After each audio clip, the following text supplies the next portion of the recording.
Hey you guys, my name is Tyler Ventus Hazelton. I am a part of Gamecast Media, also a part of Quantic Gaming here on Chillin with Ventus here on YouTube. So thank you guys for tuning in. I've got myself a big show today because I've got one of my best buddies of all time. We've got Coach Small, Everett Coleman. Say hello to everyone, Coleman. What's going on, guys? So Small. Now, if anyone doesn't know about you, and I'm pretty sure people should know about you because you're freakishly awesome and you're a coach. So let's get to the basics. Could you give us a brief description of what you do as a man? What I do as a man. Yeah, so basically, my name is Everett Coleman, as you mentioned, and I'm a professional coach for Major League Gaming, more specifically the team Straight Rippin'. Been on the team now for going more than just a hobby, and it seems like it's kind of taken over a lot of my life, traveling to tournaments, on a monthly basis, and yeah, kind of worked my way up to the top, and yeah, I mean, been having a great time. It's been a lot of fun, and here I am. Now it's the off season and starting to produce mass amounts of content. I'm working with the Land Network, gaming talk show of my own called Small Talk, and just involved in a ton of different projects right now. Yeah, and I have seen a couple of previews or a couple of talk about the small talk. Could you give us a little bit more of a description of what small talk is? Absolutely. So Small Talk is a gaming talk show. I wouldn't necessarily refer to it as a podcast. There's a bunch of different shows coming up right now, and Small Talk is kind of my take on producing high quality content for the community. It combines really good quality video with phenomenal video transitions, intros, outros.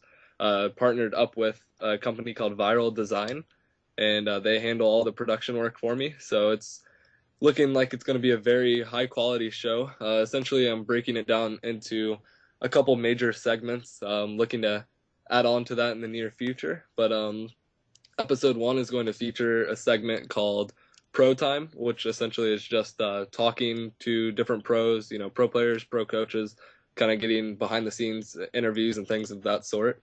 There's a section called the Community Spotlight, which talk to a ton of people, and everybody says that most of the shows right now really only focus on the professional aspect of the community. And so what I'm trying to do with Small Talk is really hit the more of the amateur side, the general community, maybe some of the game developers, people that work behind the scenes with different gaming corporations and things of that sort. So I'm not necessarily just focused on the pros, which I think is going to be really cool. It's going to open a lot of doors for a whole bunch of different people. Then I've got a section called Twitter Timeline, which is, interesting, funny, whatever interesting content that I find on Twitter throughout the week. And I'm going to be putting it up on the show, talking about different things going on in the community and a whole bunch of different things like that. So that's pretty much episode one laid out for you. And, looking to add on to that in the future. But I think that's a pretty solid start. It does. It sounds like a very solid start for small talk, as you mentioned quite a bit about it. And with the Twitter timeline, if you were to do that today, you could talk about the Kansas City Chiefs versus the Green Bay Packers, in which my Kansas City Chiefs destroyed the Green Bay Packers. But nonetheless, anyone wondering the score to that, I have no idea. We whooped your butts, and we don't care. So we not only that, but we had uh, zero hope and a new coach. So screw you, Green Bay. You just lost your 13-0 record. Anyways, back Ouch. to where we were going to. Some fighting words. Those are fighting words. If there's a 13-0 team and you get beat by Kansas City, who's like the worst team in the league, and plus they just lost their coach and fired him, and plus they don't have all their roster on the field, that is sad. You underestimate us, Green Bay. Stupid cheeseheads. Anyways,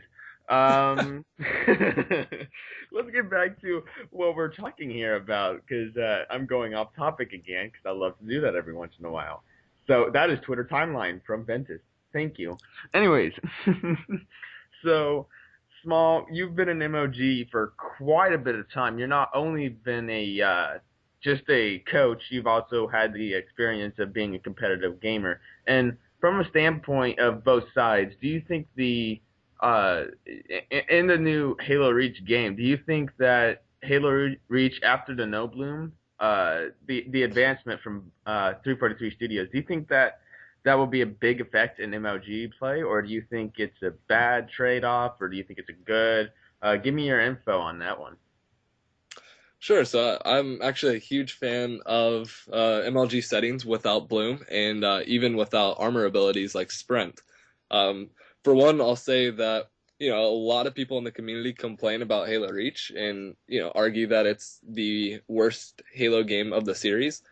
And most of the people say that the reason for that things Sprint and things like Bloom and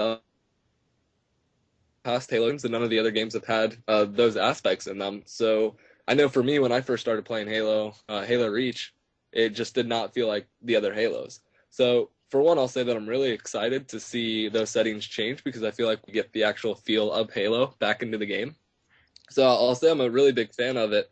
I think with Bloom being taken out and not being able to start out with Sprint, you definitely have to think through a lot more of the game. I think there's a lot more of a mentality aspect now.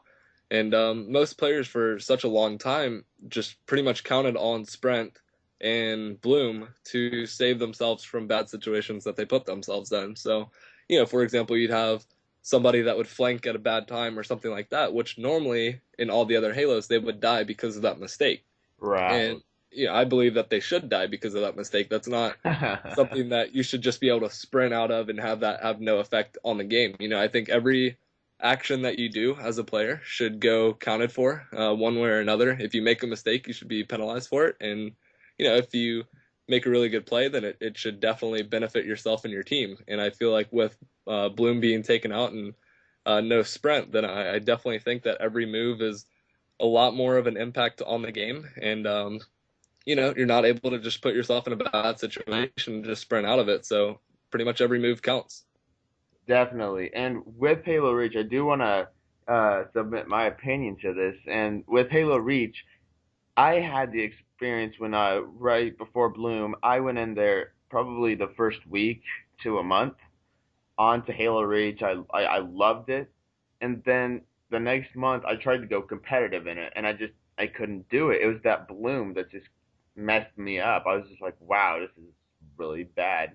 So when seeing the No Bloom gameplay with MLG and people like I've seen Neighbor doing the 2v2s with Best Man, as well as some other people have put up YouTubes as well, displaying their No Bloom videos, and I must admit I really do like that No Bloom setting because it gives it just that right feel to it. It's not where you know you shoot them and then they can get out of the way and it's just kind of messed up. But this time you got a lot more hit radius and etc.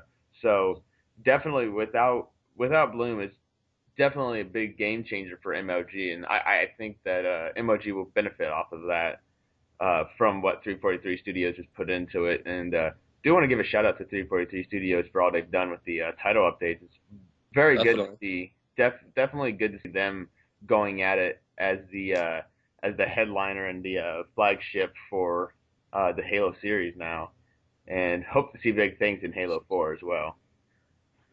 So speaking of Halo 4, Everett, have you seen the teaser trailer? I'm guessing everyone in the MLG community has, but and if you haven't seen it, that's fine. But I'm guessing you already have because you're awesome like that and you already seen it. So Yeah, I've seen it. I don't necessarily know a whole lot about the game. I haven't really spent a ton of time looking into it, but yeah, I mean, I've seen a couple of the teasers and things like that. and with Halo 4, I kind of want to discuss it just a little bit here, for just to get it off the bat here. With Halo 4, it cuts off right where Halo 3 was, and it's like, Chief, I need you. Come out. Oh, hey, I'm here. We're blowing up now. Let's go fly with our random jetpack that got onto us, and let's fly into the space and see what happens. And there's this big monstrous ship that tries to eat them. So we go to that, and it's just like it cuts off. It's like Halo 4. I'm like, oh my gosh, you gotta be kidding me. I want more. So with Halo 4, do you think that with 343 Studios being the head of it, do you think they'll go for the Halo Reach side of it, or do you think they'll go Halo 3 side?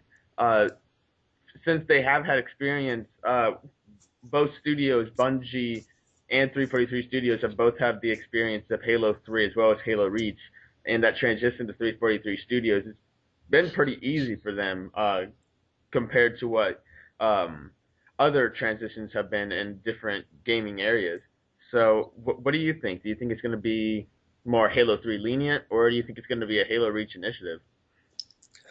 I mean, if I'm 343 and I'm looking into a game like Halo 4, my best bet would be to go with more of a Halo 3 style of play, and that's pretty much what I'm expecting them to do. I think they've learned a lot with the, recent changes being made to Halo Reach, and I think that's only going to help them lean towards making the game feel more like Halo 3.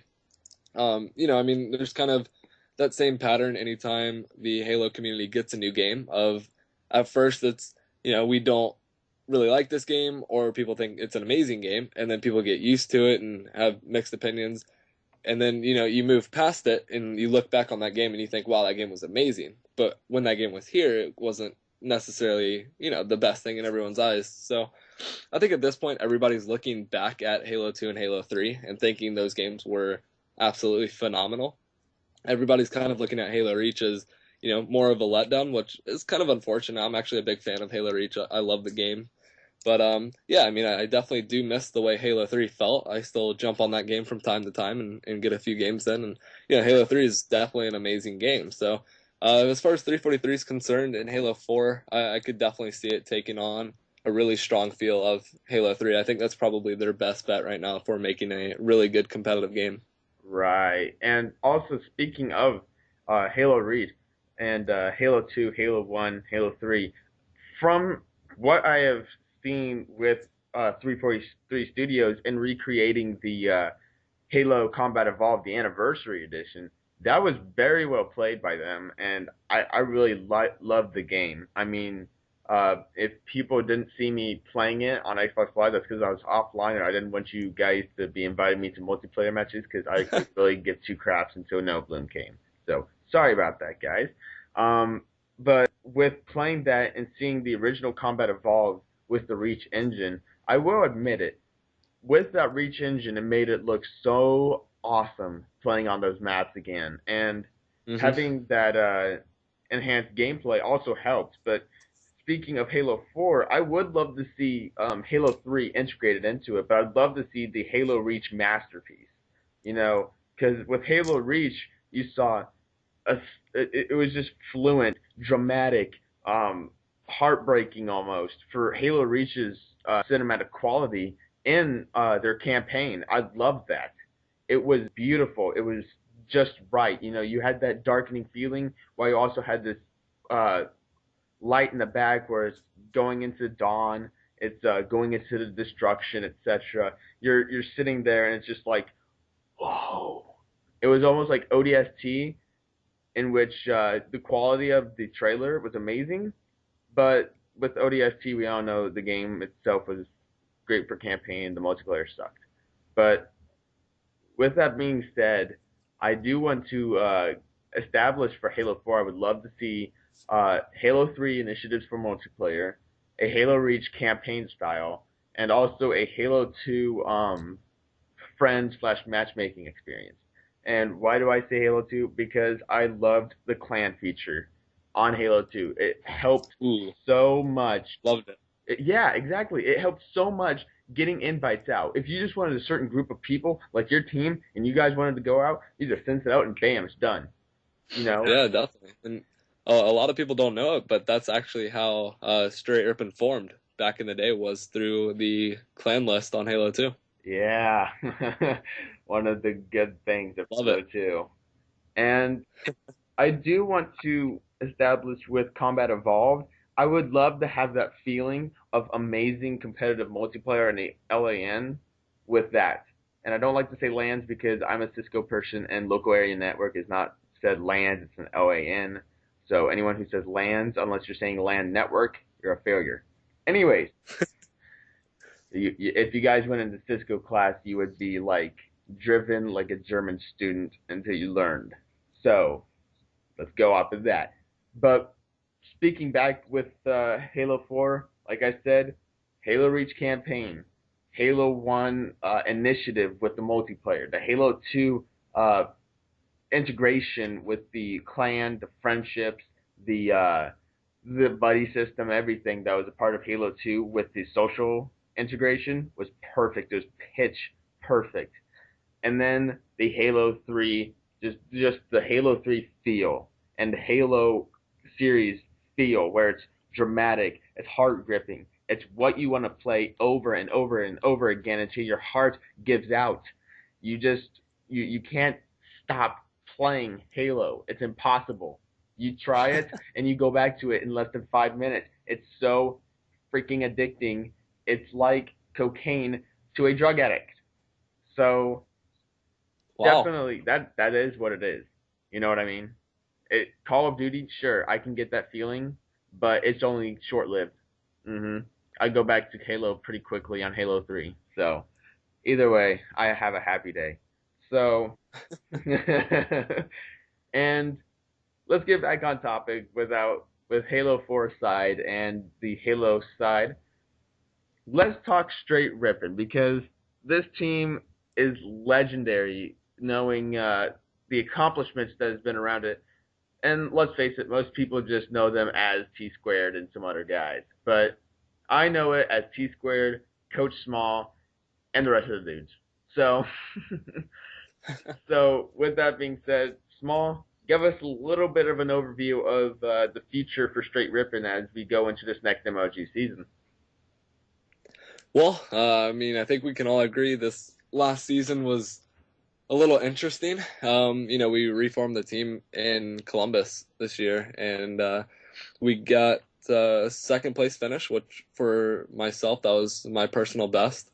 And then, everyone was really hyped up to see the team back. It was our highest placing in a long time.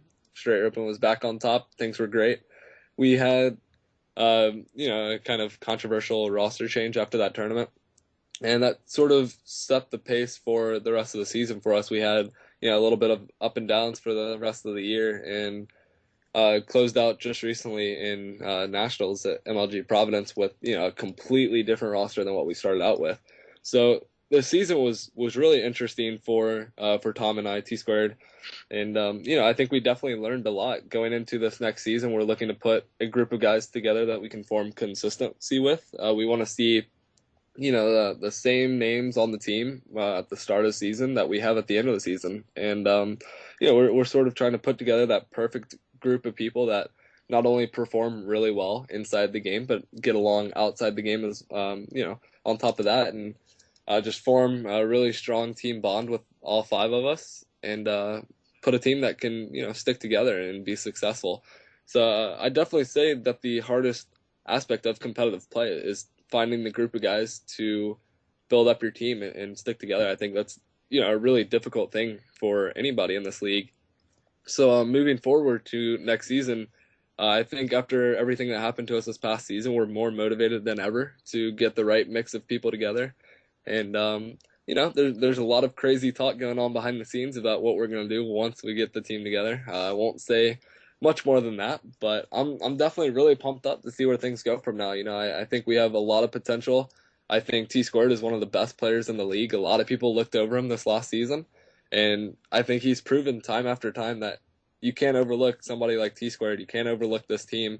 And as soon as you do, we come back and we play second like we did in Columbus. So Definitely. hopefully next season will be better than this last one. But I wouldn't say that this last season was all bad, because I think we learned a lot, and that whole learning process to me is more important than just winning time after time, because that's what's going to last longer than anything. Right. And like you said, and I want to quote this was probably one of the things that I look most for in a team, and that's consistency. And I like how you stated it. We would like a team that's consistent from start to end, and we have a good record. You would much rather have a consistent team than have one that's broken up and have different in various placings. If you got, say, straight third places, I mean, sure, it's not what you guys want, but I mean, if you got Hmm. a consistent team, you can definitely build off of that, and you can Right. get off of where you were last season with that second place at is it Columbus, right? Came Yeah. back to Columbus. That's right. My bad. I completely had left my brain. Um, with Straight Ribbon forming just back in Columbus, let's put that into our minds. Getting second place right after they just came back is one of the biggest things I have seen in a while. And with like you said, definitely the person of interest last year was T Squared. He wasn't. I don't want to say he wasn't where he was supposed to be, but he was definitely not in that state of mind. And I think that might have been with all the roster changes happening. It could have messed him up a little bit because he doesn't have a consistent team that he can work with and always have someone on his left and right side. He can always talk to. He can always know who's there. It might be someone completely random, and with Right. like you said with consistency, I would love to see that because when it is a consistent team, that is when Tom is better. It's because he has people that he knows he can work with. And that's when you know that your team is going to be really good and the season's going to go fairly well. But when you have someone who had just gotten into it, you know what I mean, like halfway through a season, and you guys don't Hmm. really uh, have any connection other than online things, there's going to be some issues going into it, and that's just how it is. And with Halo in particular, it's really hard to come back and bring a team back together and get second place. That is incredibly hard for Halo because with Halo, there's always those consistent teams like you've got Instinct, you've got Final Boss who was there. They've been consistent. There's also various other teams that have been consistent and they did very well throughout the year. And uh, with Straight Rippin', I would love to see the consistency come back together as you guys come into this next year. I want to see that consistency happen because once that happens, you guys, it's almost a guarantee that you guys will be around 100 times better than last year. And me stating that, I know it might seem weird for me to say 100% better, but I can guarantee it. You have a consistent team, you flow well, you have everyone communicating very well, you're going to have a good team. And with Straight Rippin', I know that you guys can get first place. I know that's what is definitely a goal, and I know you guys can reach it. As long as you guys prevail and you keep the consistency, you guys will be good. You know what I mean? And so, Yeah, definitely. And I mean, I will say that you know, kind of the way I've always looked at it is you can't build a house without a foundation. And when you have a team that's really inconsistent in terms of the roster, you never are on the same page with each other. You get to the point where you form such a bond with your teammates that you can almost know exactly what your teammates are trying to do without even communicating. And then once you get communication intact, then you can get a team together that operates so well with each other. Everyone's always on the same page, and you can pretty much just start thinking for each other. And I mean, I've learned a lot this past season with teaming with T Squared because just the way he plays the game is almost operating out of the minds of his teammates. And he got to the point where in Columbus we had such a strong team bond. Everybody kind of knew what everybody else was trying to do. And T Squared just plays the game in a way that makes the rest of the game so easy on his teammates. And he pretty much he determines what he's going to do in the game based on what he thinks and what he knows that his teammates are doing. And that's how he can pretty much fit in with, you know, a ton of different teams, a ton of different play styles and anything like that. So when you look at the roster changes towards the end of the season, it made it very difficult on everybody because we didn't have that same consistency that we, would have liked to have had. So whereas T Squared would normally be playing in his comfort zone, now he's operating off of what he thinks teammates are going to be doing, and then they wouldn't do what he would expect them to.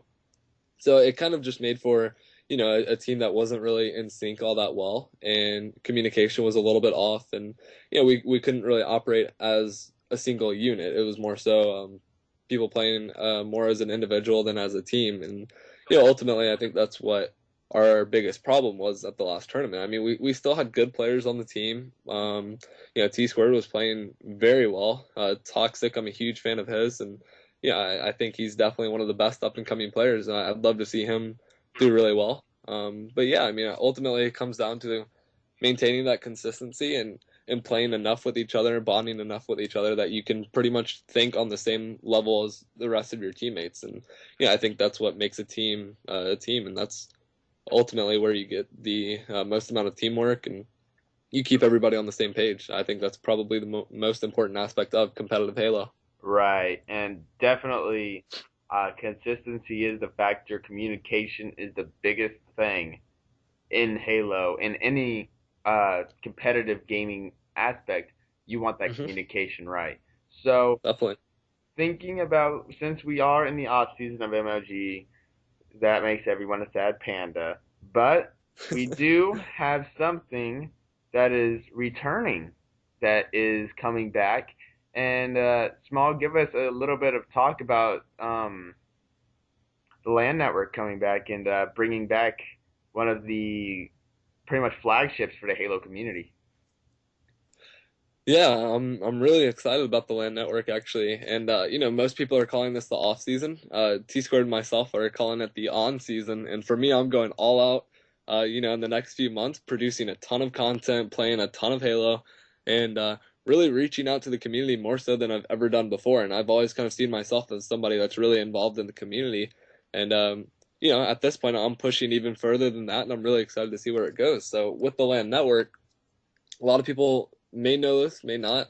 It just got bought out by a new owner. His name is Rick Barretto, and he's got a very, very extensive, very interesting background in business and in gaming both. He owns several different companies. One of them is an arcade sort of gaming company, and another one of them is a live streaming sort of video solution. So it's really interesting to see how his background kind of ties in and forms ultimately what the LAN network stands for, which is, live streaming the highest quality gameplay to the community. So you take a guy like that who has such a strong background in business, but also does all of this gaming stuff as, a passion, as a hobby. You put that together, and I think you pretty much have all the ingredients for success. So with the LAN network coming back, I'm taking on sort of a director type role with the site. I'm handling a lot of the content, a lot of the community outreach, things like that, and I'm working with some really awesome guys to help me with that. And we're all sort of working as a collective unit at this point. Demoralized. Dylan is a phenomenal graphic artist. He's on board 100%. He does most of the images and graphics that you see on the LAN network. So I've done a lot of talking with him, a lot of talk to Rick Barretto, Rob Freyer, who is the co-owner, and pretty much just trying to bring this thing back, make it bigger and better than it ever was. With no disrespect to the Pinocchio family, they did a phenomenal job building this thing up to what it is today.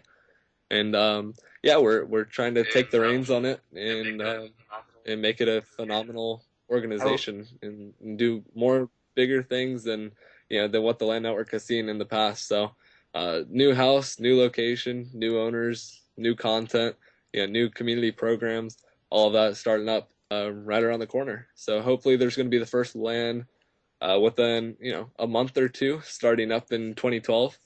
And I guess we'll see where it goes from there. I'm planning on making a trip out to the house before too long, so I definitely have high hopes for the LAN network. I think it's going to definitely. be awesome. And definitely want to conclude with that. LAN network, big, big movements from them. I was so glad when uh, someone came up and bought the entire company from, as you said, Fanac.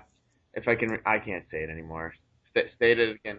State the. The, Thank the you. Pinocchio family. Yep. I can't remember their name. Mr. P. Mr. Oh P my as we call gosh! him. And the entire We know family he's was, as you said, stated the foundation, and I loved Land Network. I watched every single live stream there was. I wish I could have been there. Now that I am going into college, I may make a couple of trips out there, say hello to everyone, and watch everything. Just check in with everyone, and also I'd love to eventually, help out sometime into the near future with Len Network. So definitely big things happening with Coach Small. So thank you for being on the show with me, Everett. It's definitely a pleasure to have you here. Oh, my pleasure, No man. Anytime. problem. Thanks for And the opportunity. any last shout outs? Because I know one, I want to say hello to all my family and friends and Merry Christmas to everyone. Oh, it's not my show. My bad, my bad. Coach, you can take it away. Yeah, I've always got shout outs one way or another. Got to give a shout out to my friends that are in the other room that are letting me do this interview right now. Michael, Ashley, Shelby, Sammy, awesome people, a lot of fun over the Christmas holidays. They're in the other room, chilling out by the fire. I'm over here in the cold, and Oh, just so I can do this interview. But big shout out to them. Shout out to Demoralize. He's always my right hand man with any sort of project I go into. So he's always been a big help doing graphics and other major contributions for me. Shout out to Viral Design. They're my video production company for Small Talk. More specifically, Mad Max and Markers. Been doing a lot of behind the scenes video work for me. Hopefully, I'll have some images, maybe a couple video previews to leak out in the near future. And I guess my last shout out would be just for Small Talk. Project I've been working on for a long time and hoping to drop episode 1 on January 1st to all kick off right. 2012. And So that's all I I got. do want to state, I did get information from my people as well.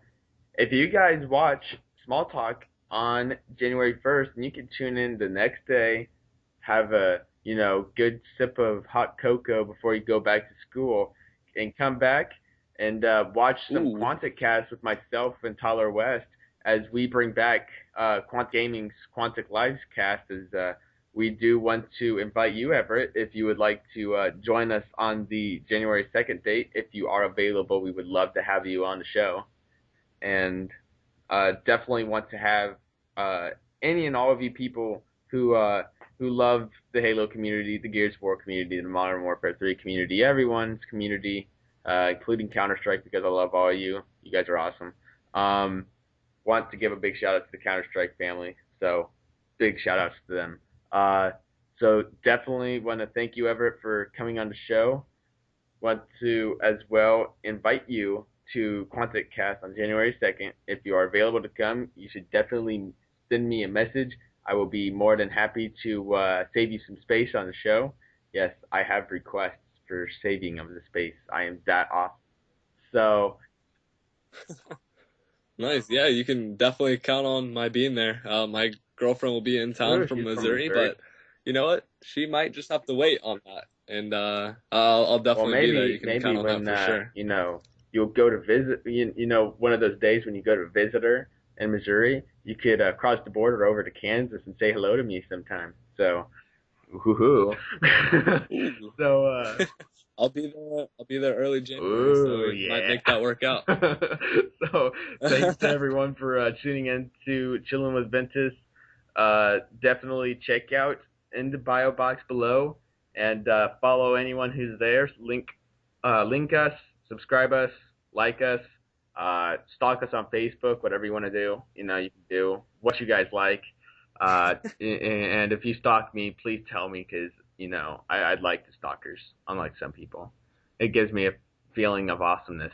So thank you guys for watching. It's much appreciated. My name is Vince, and this is Chillin with Ventus. We'll have episode 4 coming soon, but this is episode 3 with my friend Everett Coleman. So thank you guys for watching. Follow us below, and thank you. So peace out, guys, and until next time, game on.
love to have you on the show, and definitely